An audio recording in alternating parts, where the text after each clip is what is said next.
La SS nunca descubrió que un adolescente ciego lideraba una red de resistencia francesa. Jacques Lusegan. Marzo de 1943, 11:15 am, Rue de la Glacière, París, Francia.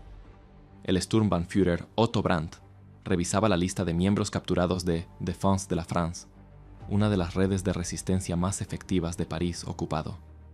53 nombres. 53 arrestos en las últimas 2 semanas. La red se estaba desmantelando sistemáticamente, pero había un problema que frustraba a Brandt. El análisis de interrogatorios revelaba estructura organizacional sofisticada, coordinación excepcional, reclutamiento selectivo que había mantenido la red operativa durante 2 años. Alguien con habilidades extraordinarias había construido esto, alguien a quien todavía no habían identificado. ¿Quién era el responsable de reclutamiento?, preguntó Brandt al prisionero bajo interrogación. No sé su nombre real, respondió el hombre, rostro hinchado por golpes. Solo sé que era joven, muy joven, y que nadie podía mentirle. Podía detectar infiltrados instantáneamente. Brandt anotó esto.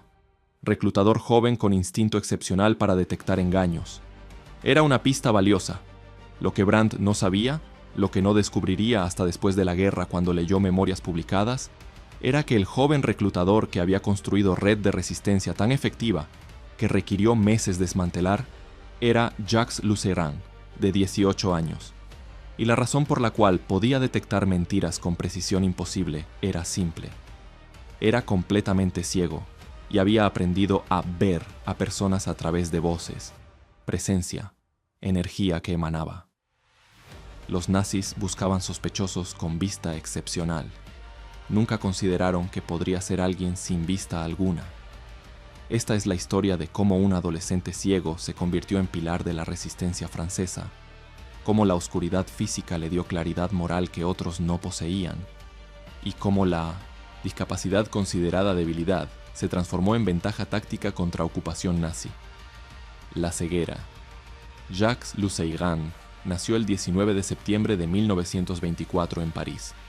Era un niño normal, saludable, curioso, con vista perfecta, hasta el 3 de mayo de 1932, 8 días antes de cumplir 8 años.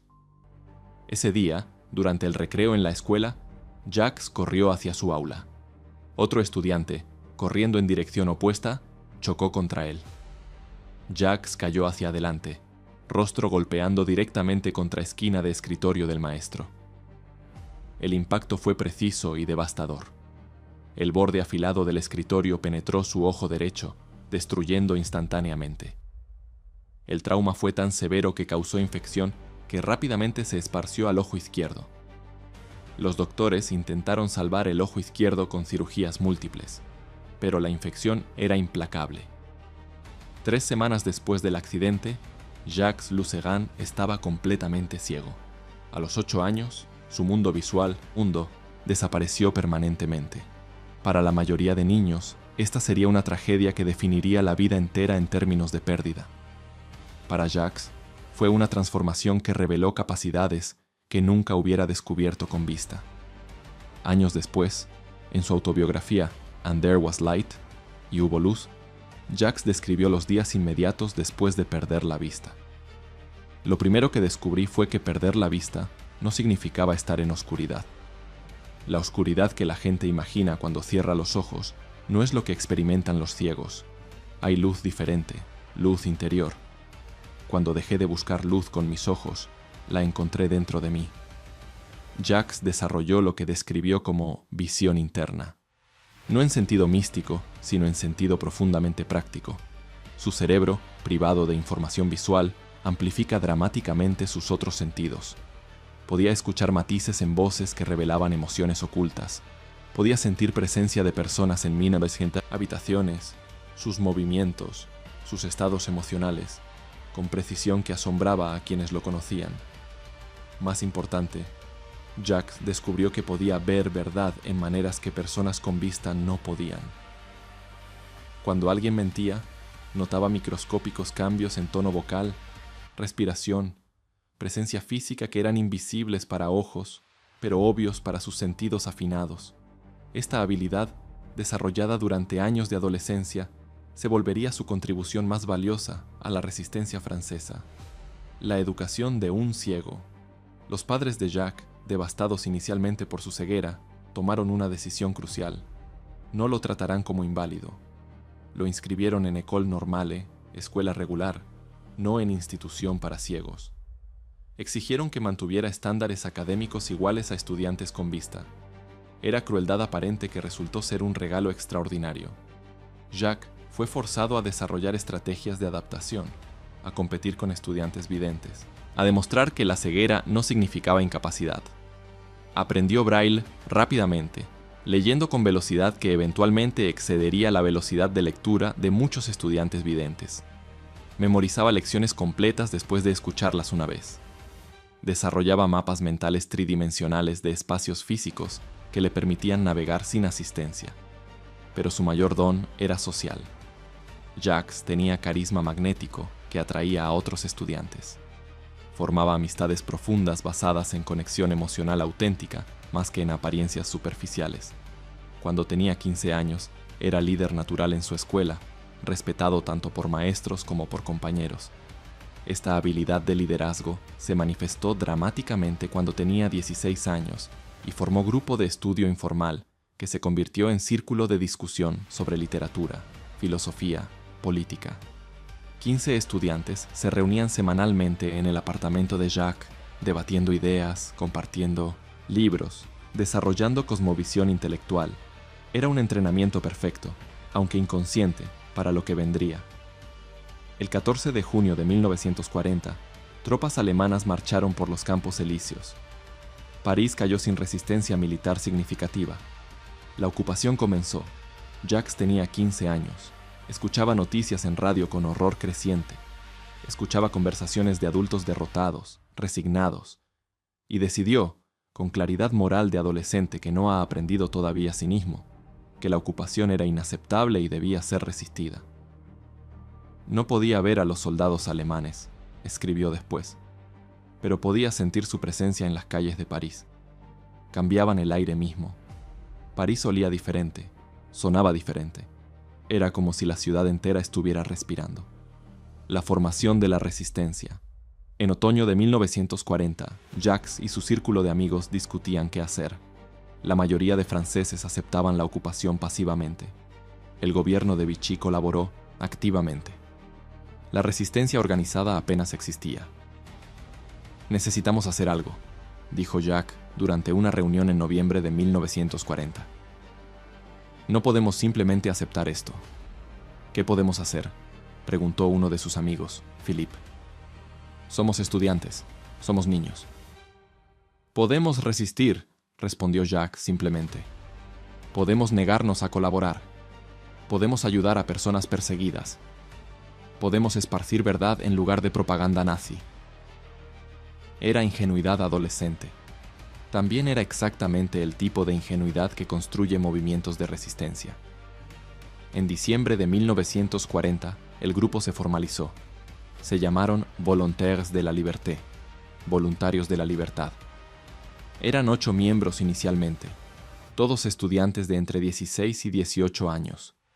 Su primer acto de resistencia fue imprimir y distribuir folletos antinazis en el Quartier Latin. Los folletos eran crudos, impresos en mimeógrafo robado, distribuidos manualmente en buzones y cafés, pero representaban desafío simbólico.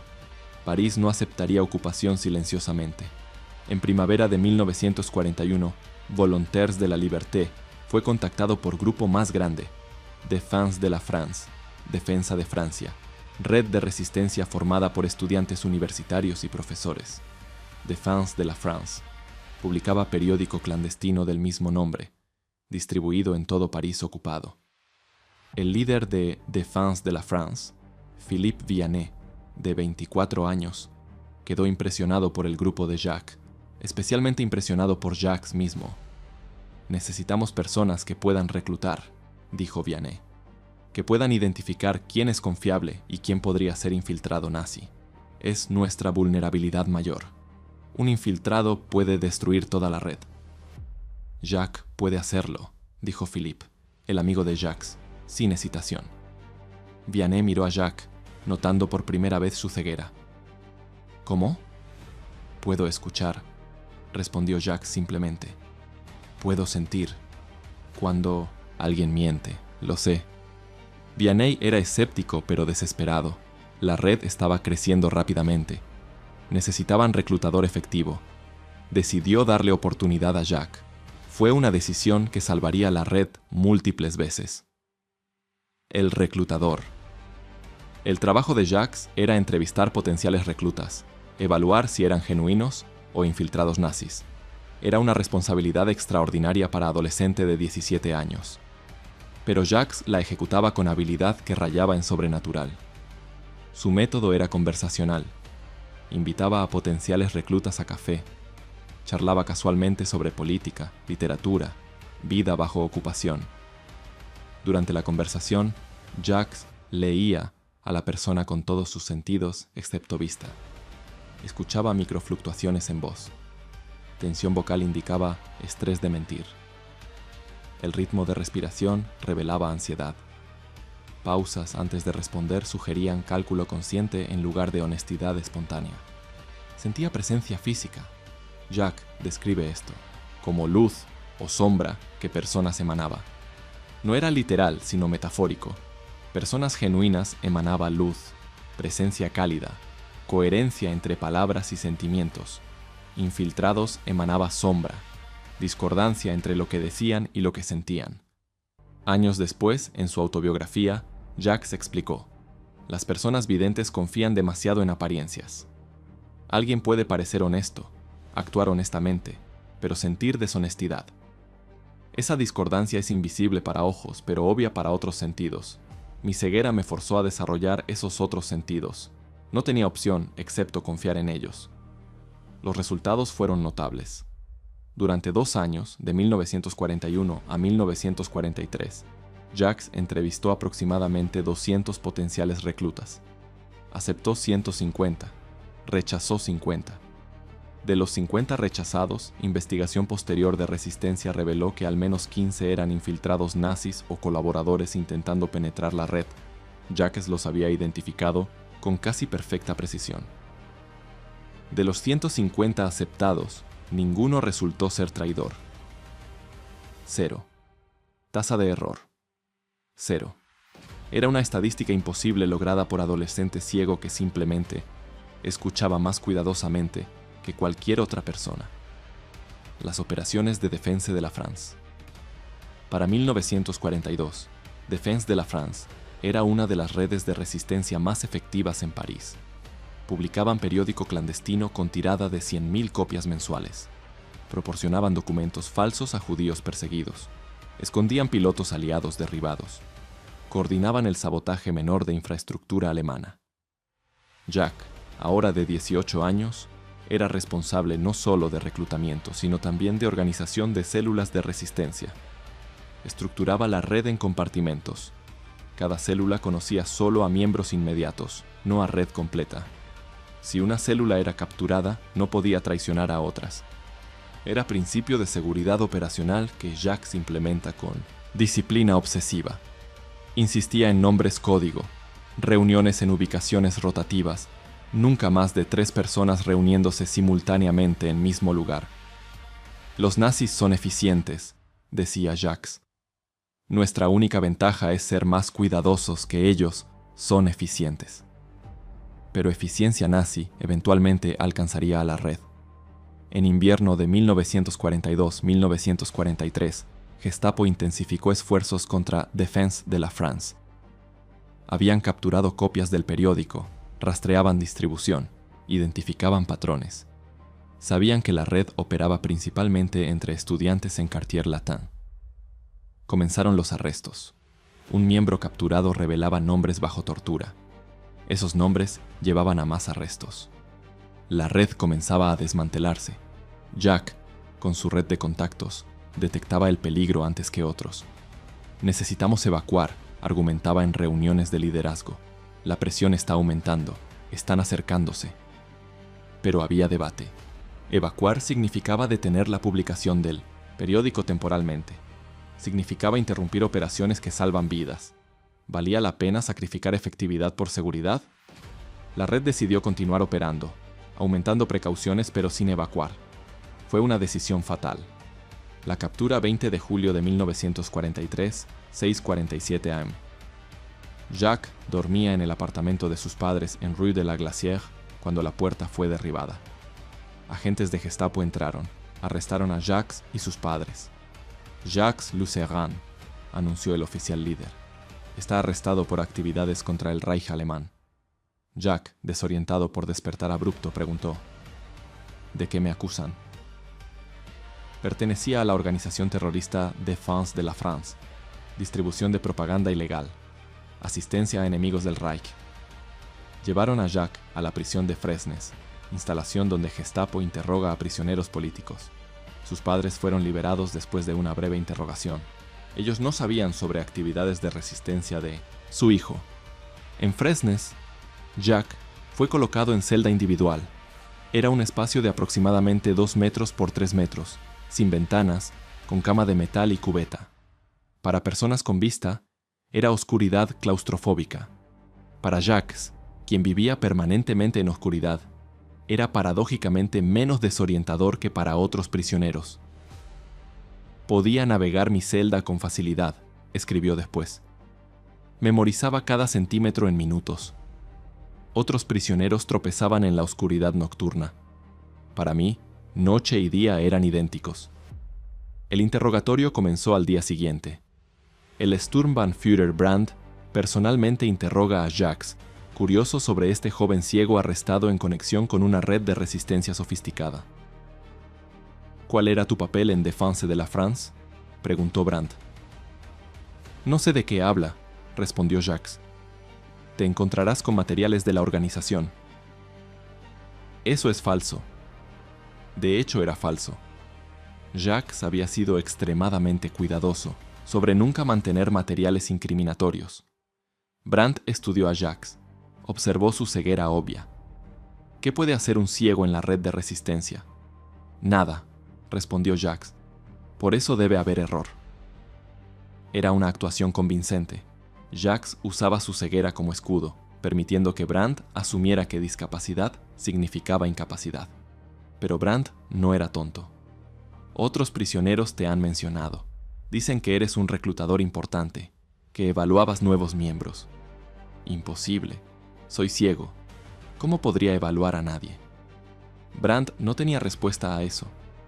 Era precisamente la pregunta que hacía el sistema de Jacques tan efectivo. Nadie podía imaginar que ciego pudiera ser mejor evaluador de personas que alguien con vista. Los interrogatorios continuaron durante semanas. Brandt aplicaba presión psicológica, pero no tortura física severa. Jacques era menor de edad, ciego, aparentemente periférico a red. No valía la pena esfuerzo máximo de tortura. Pero Jacques tampoco fue liberado tampoco. Fue mantenido en Fresnes mientras Gestapo desmantelaba el resto de red. En agosto de 1943, 53 miembros de Défense de la France habían sido arrestados. La red estaba destruida. Su periódico dejó de publicarse. Sus operaciones colapsaron. Para septiembre de 1943, Gestapo decidió el destino de los prisioneros. La mayoría serían enviados a campos de concentración en Alemania. Jacques, debido a su edad y ceguera, fue considerado para liberación. Pero en último momento, fue añadido a lista de deportación. Los nazis decidieron que incluso prisionero ciego y joven merecía campo de concentración si había sido involucrado con resistencia. El 22 de enero de 1944, Jacques fue cargado en tren de ganado con otros prisioneros políticos. Destino: Buchenwald. Buchenwald. El viaje a Buchenwald tomó 3 días en vagones de ganado sin calefacción, sin comida adecuada, sin sanitación. Cuando llegaron, la temperatura era 15 grados. Los prisioneros fueron forzados a permanecer de pie en el patio de llamada durante horas mientras el procesamiento ocurría. Jacques, ciego, tenía una ventaja pequeña. No podía ver el horror visual de Buchenwald. No veía torres de vigilancia, alambre de púas, crematorio. Pero podía oler el olor de cremación constante. Podía sentir terror emanando de prisioneros veteranos. Podía escuchar gritos distantes de castigos. Buchenwald era infierno, escribió después, pero infierno que yo experimentaba diferentemente de otros. Mi oscuridad estaba llena de sonidos, olores, sensaciones que revelaban la verdad del lugar más directamente que vista hubiera hecho. Jacques fue asignado a Bloc 56, barraca para prisioneros políticos franceses.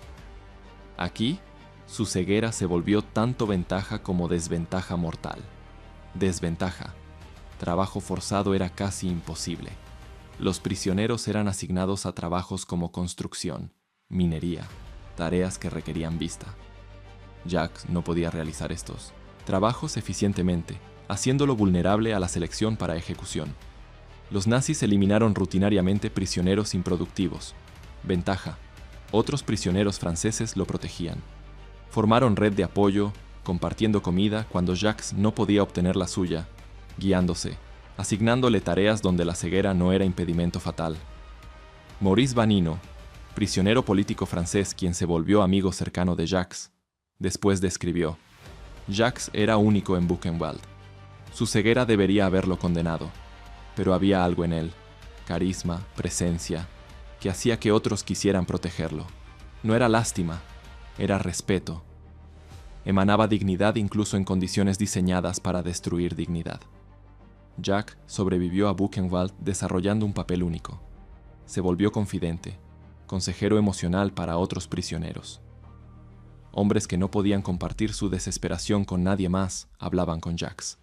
Su incapacidad de ver sus rostros los liberaba de pretensión.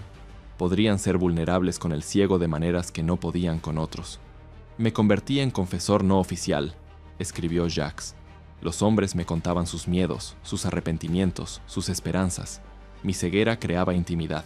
No podía juzgar basándome en apariencias porque no veía apariencias.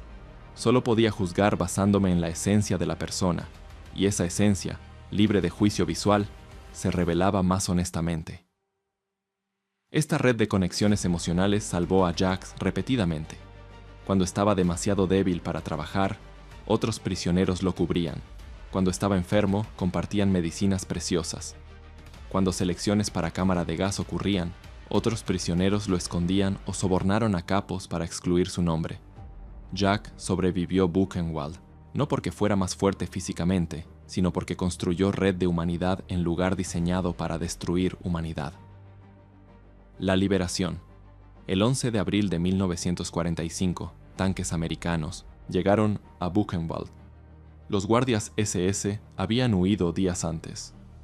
Los prisioneros sobrevivientes, aproximadamente 21.000 de 250.000 que habían pasado por el campo, emergieron. Jacques pesaba 35 kilogramos cuando fue liberado, habiendo perdido la mitad de su peso corporal. Estaba débil, enfermo, traumatizado, pero vivo. La liberación fue extraña, escribió después. Había imaginado libertad como luz, pero para mí la libertad sonaba como voces americanas hablando inglés, olía como comida real, se sentía como ausencia de miedo constante. Jacques fue transportado a un hospital en Francia para recuperación. Me tomó meses recuperar peso, fuerza. Tomó años recuperarse psicológicamente. Nunca se recuperó completamente, llevando el trauma de Buchenwald por el resto de su vida. Pero a diferencia de muchos sobrevivientes, quienes no podían hablar sobre experiencia, Jacques eventualmente escribió sobre ella extensamente.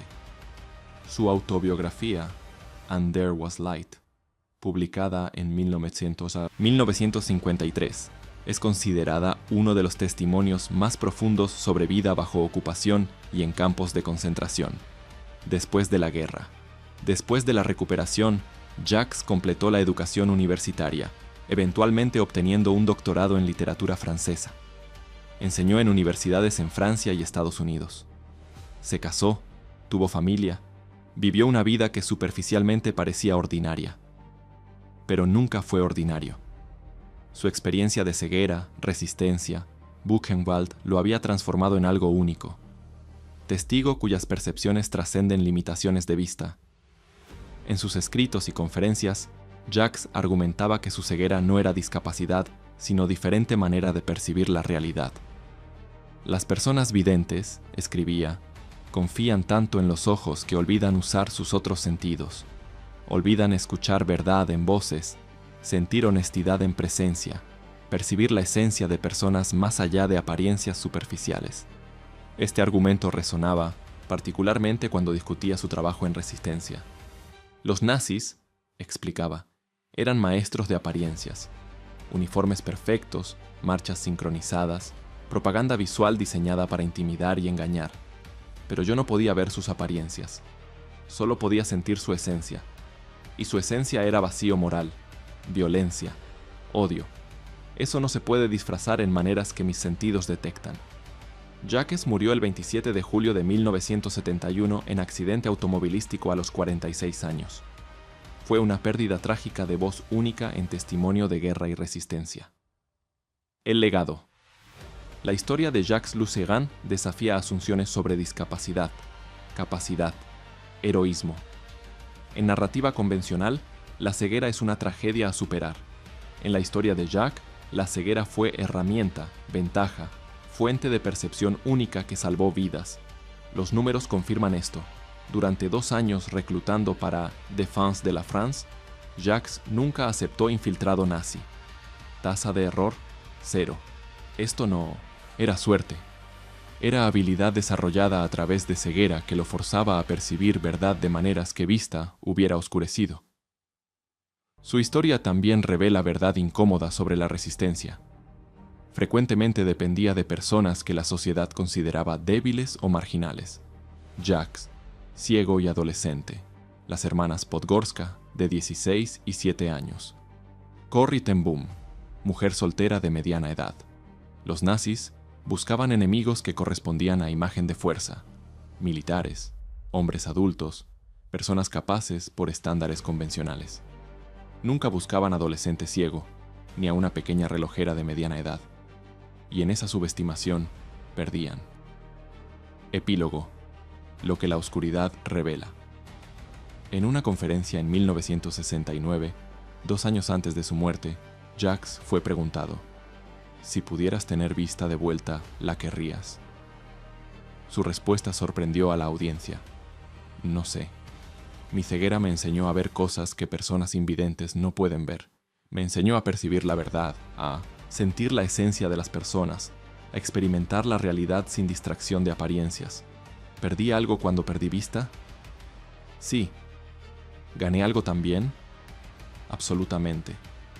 Durante la guerra, continuó, mi ceguera salvó vidas porque me permitió ver verdad que otros no veían. Podía identificar infiltrados que otros aceptaban porque sus apariencias eran convincentes. Podía sentir quién era genuino y quién actuaba. No porque fuera especial, sino porque mi ceguera me forzaba a percibir de manera diferente. La lección no es que la ceguera es buena.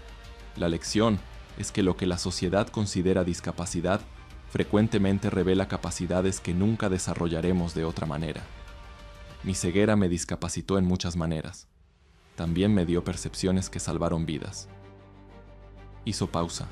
Luego añadió: los nazis construyeron un sistema basado en apariencias. Uniformes, símbolos, visuales de poder. Era un sistema diseñado para impresionar y aterrorizar a las personas que veían. Pero yo no veía. Solo sentía. Y lo que sentía era vacío moral, disfrazado de espectáculo visual. Esa claridad, nacida de la oscuridad, me permitió resistir de maneras que tal vez no hubiera podido si tuviera vista.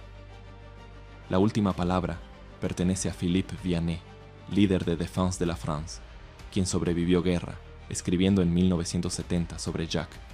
Jacques Lusegan fue el reclutador más efectivo que tuvimos, no porque tuviera entrenamiento especial o experiencia, sino porque su ceguera lo había entrenado en percepción que excede vista. Podía ver verdad con claridad imposible para nosotros quienes confiábamos en ojos. Los nazis nunca entendieron cómo un adolescente ciego podría ser una amenaza para ellos. Pero Jacques no era una amenaza a pesar de su ceguera. Era una amenaza debido a su ceguera. Su oscuridad le daba luz que ellos no podían extinguir. Cuando recordamos el final de resistencia francesa escrito, cuando contamos héroes que salvaron, vidas y lucharon contra la ocupación, necesitamos recordar que el heroísmo no siempre parece como esperamos. A veces parece como adolescente ciego sentado en café, escuchando cuidadosamente, percibiendo verdad que otros no pueden ver. Jacques nos enseñó que la oscuridad puede revelar lo que la luz oculta. Los nazis dependían del espectáculo de luz, uniformes brillantes, estandartes, simbolismo visual diseñado para dominar. Jacques vivía en oscuridad permanente, y en esa oscuridad percibía claridad moral que desmantelaba su espectáculo. Esa es lección que necesitamos recordar, que la debilidad aparente puede ser una fuerza oculta, que discapacidad puede desarrollar capacidades únicas, que la ceguera, en circunstancias correctas, puede ver más claramente que 1000 ojos. Jacques Luceran perdió la vista a los 8 años. Construyó una red de resistencia a los 17. Sobrevivió Buchenwald a los 20. Enseñó al mundo que la oscuridad puede iluminar verdades que la luz oculta. La SS nunca descubrió que adolescente ciego lideraba su reclutamiento, porque no podían imaginar que la ceguera pudiera ser ventaja. Era sesgo, que costó cientos de vidas que Jacques salvó identificando infiltrados que hubieran destruido la red. Y en esa imaginación fallida, en esa inhabilidad de ver más allá de apariencias superficiales, los nazis revelaron su propia ceguera, la incapacidad moral de percibir que valor humano trasciende capacidades físicas. Jacques veía esto claramente, porque vivía en oscuridad que revelaba luz imposible de ver de otra manera.